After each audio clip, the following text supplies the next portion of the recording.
RCHacker, Mark Griffith here. Now today we're going to be looking at the Aviator cam. It's a GoPro Hero 3 clone. Now the only thing is, I don't have it here with me. What I did, I sent it to Australia for my brother to have a play with, mainly because of the postage problems I'm having here in Ecuador. So don't expect too many more reviews of new gear and stuff like that. But what we've done, James has taken some footage of him comparing it to the GoPro Hero 3, and he's given me some notes and stuff like that. And he's also sent over some raw footage. So we're going to have a look at the raw footage and how it compares to probably the main competitor, the GoPro. And we'll see how things like compression rates and all that sort of thing compare. So we'll move over to the computer and it's just going to be a whole lot of magic and voiceover with editing. Let's go. Okay, so a quick unboxing. I should note that this is called the Hawkeye. If you want to find it on Security Cam 2000, it's called the Hawkeye. Now you have a manual with 1, 2, 3, 4, 5 pages, and then a couple of blank ones at the back there. You have a USB cable, always handy, you can never have enough of them. And this is a little UBEC. Apparently it'll take between 24 and 7 volts. And obviously there's the voltage input there.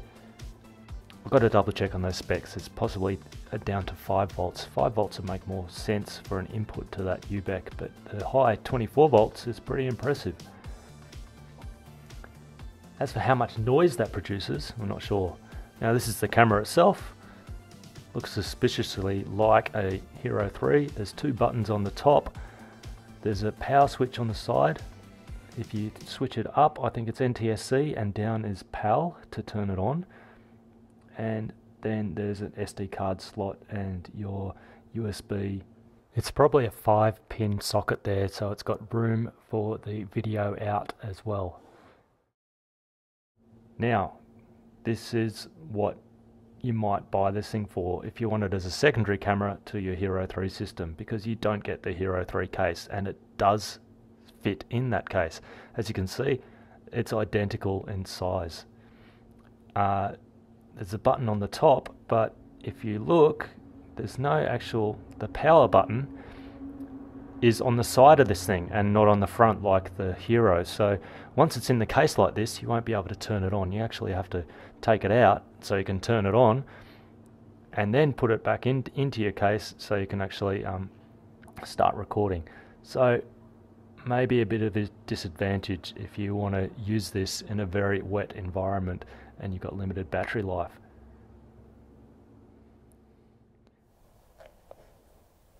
Looks to be recording.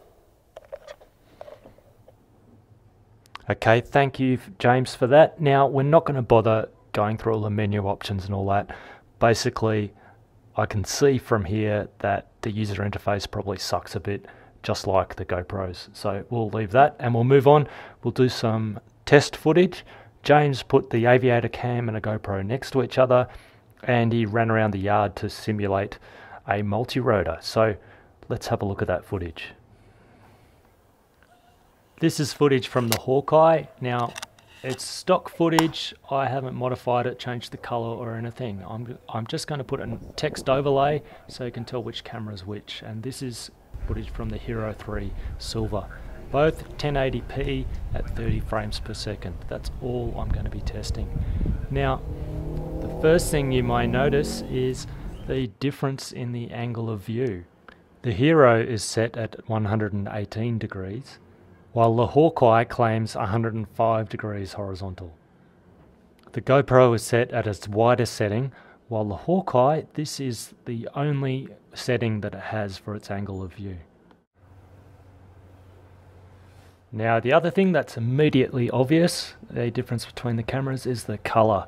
Now the Hawkeye or Aviator, it seems to me that the saturation is way too high on it, and those bricks, you know, they look a bit too pink, and that grass looks, you know, a bit too green. This is just my opinion, however, but from my experience in editing my biodiversity shorts channel with this Hero 3 footage, I'd probably basically all I'd do with that is I'd probably just bump up the saturation just a little bit like that, and I wouldn't change much else. As for the Hawkeye footage, I'd reduce the saturation a bit, like so, but even then those bricks still seem a little bit pink and the grass a bit green.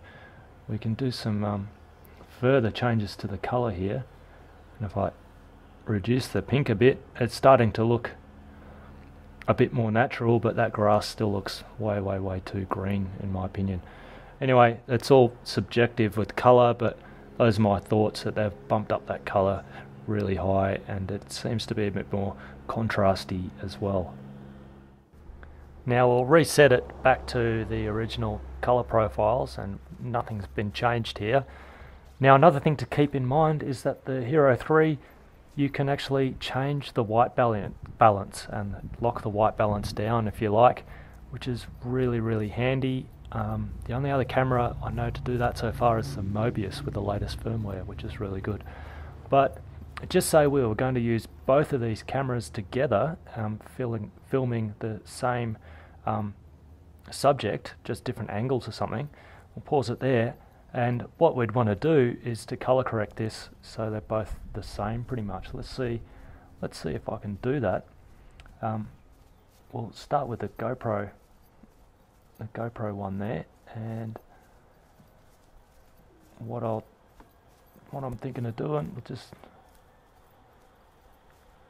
reduce the yellow a bit, bump up the saturation a bit,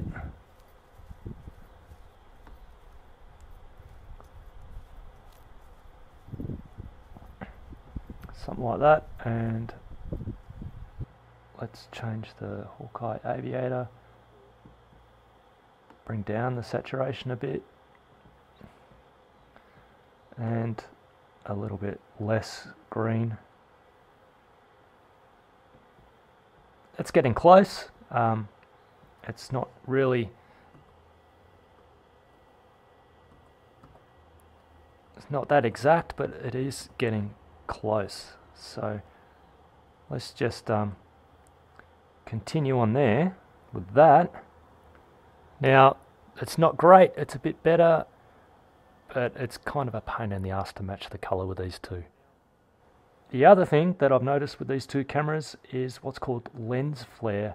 Now lens flare is the loss of contrast when you get sunlight hitting the lens somehow, and it doesn't have to be within the frame, it can just hit the side of the camera, the side of the lens, and it'll cause a bit of a loss in contrast. You can see the Hawkeye seems to be a bit more susceptible to that, particularly when you see the sun in there. Let's wait until we get to an extreme example of that. I know there's one around this tree. There we go. I'll pause that there and we'll have a closer look at this lens flare. So I've reset the color settings, and this is slow motion so we can see it happening. Now as the sun comes into view, you can see that loss of contrast and that color tint, and it disappeared as we went behind the shadow there. Now here's the GoPro. Not quite as bad in my opinion. Normal speed. And the GoPro. Now this is the worst point. You can see that purplish cast over the entire frame there. And the GoPro, it doesn't change color, but it's got this quite attractive lens flare shape at the bottom there, which I think's, can be desirable in some cases. Now we're going to have a look at just the way it handles the auto exposure. I didn't really see too much of a problem with either camera. Looking up at a bright sky and then down at the ground, seems to me that the Aviator seems to change its exposure a little bit quicker than the GoPro, but I don't find a problem with either. Look at those separately.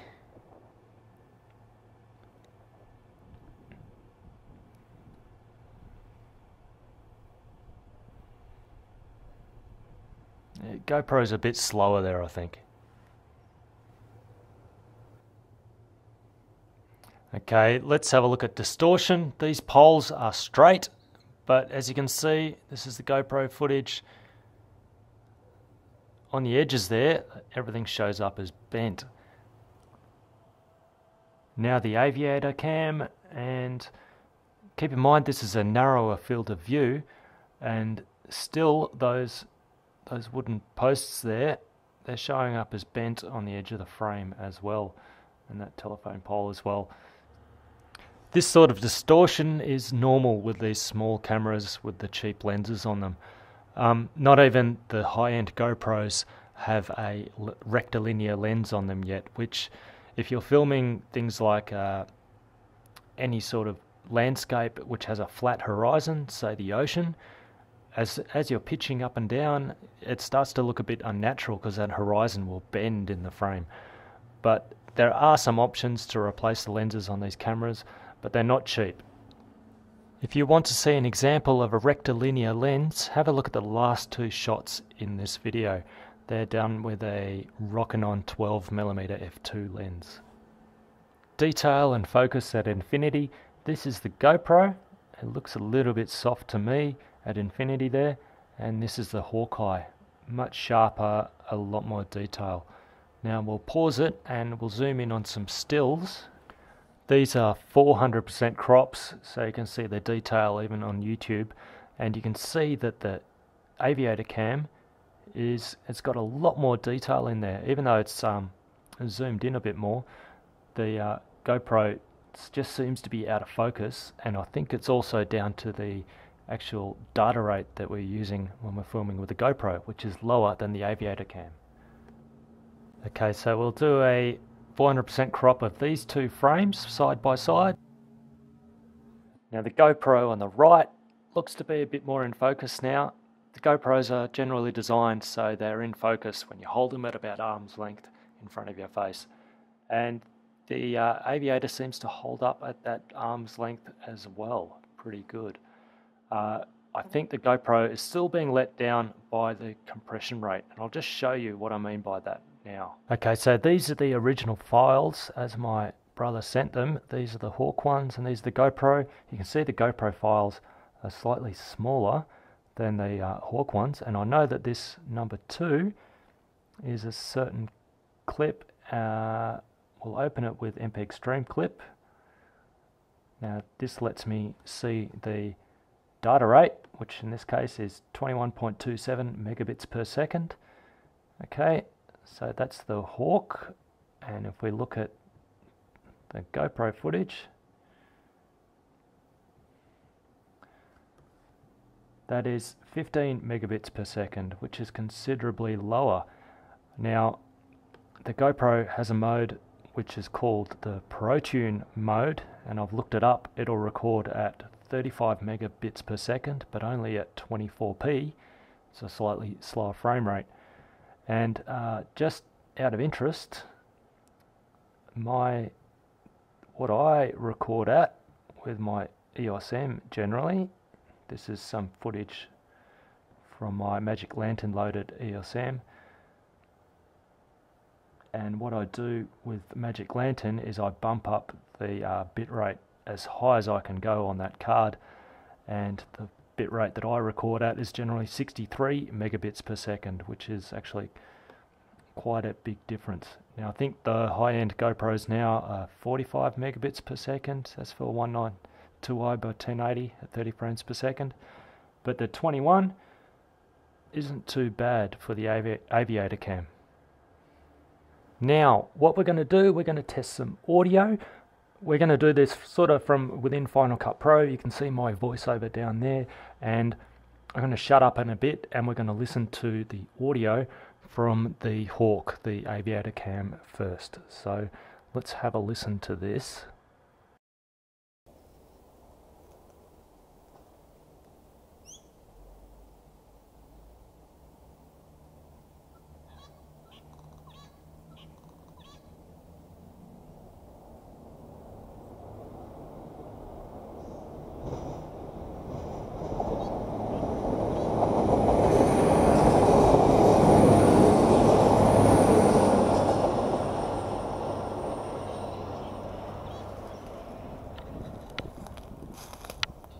Right, and now we'll have a listen to the GoPro.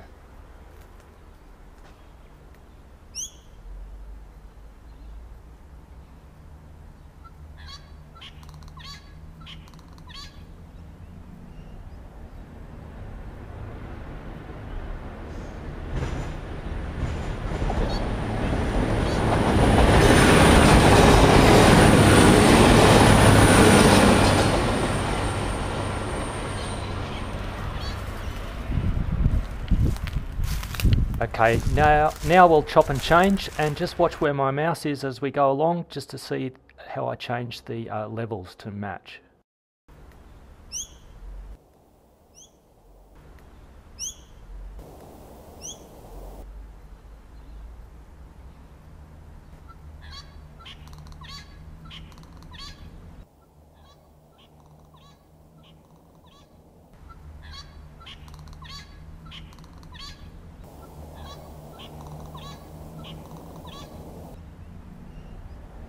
Now for this, the levels are all 0, unedited.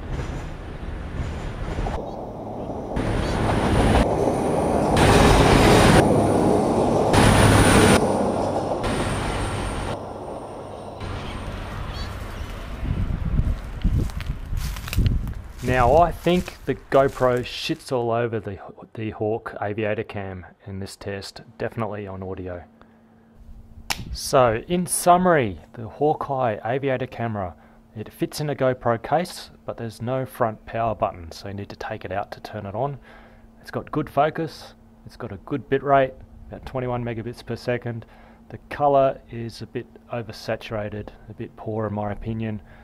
The lens flare isn't too good either, it puts that purple cast over everything, and the audio quality is not great at all.